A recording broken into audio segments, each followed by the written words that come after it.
What are the reasons a jinni would enter inside your body?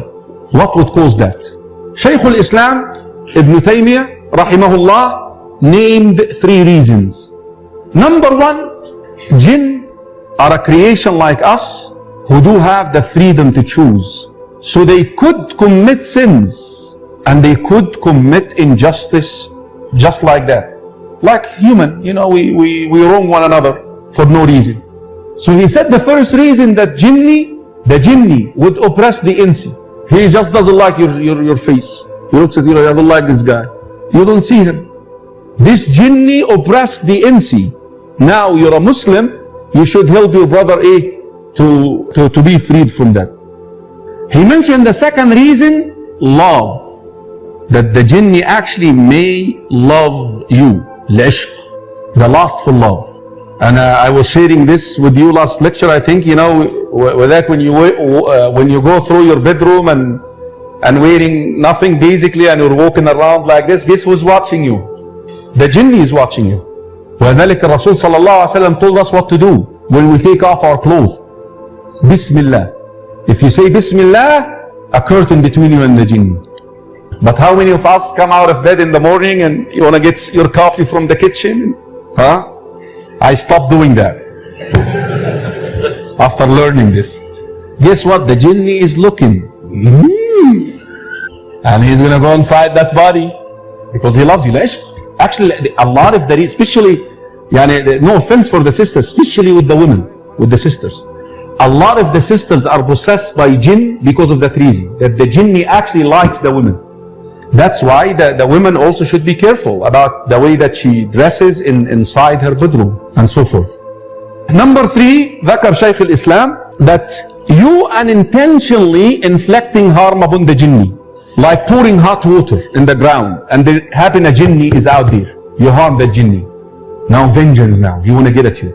Now what can save you also from this? Saying Bismillah. Anything that you do, say Bismillah. You're safe from that.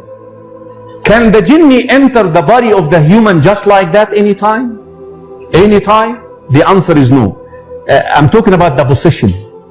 They mention 4 conditions. There are 4 conditions the jinni would enter into the body of the human to possess it. Number 1, the extreme anger. When you become so angry, jinn actually goes inside you at this stage.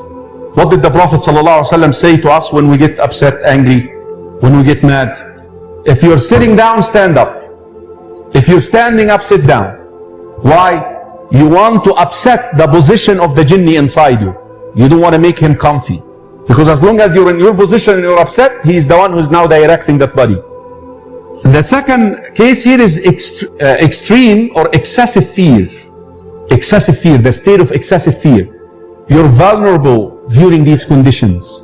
So, excessive anger, you're afraid. Jinn can actually go inside you at this stage. Number 4, excessive heedlessness.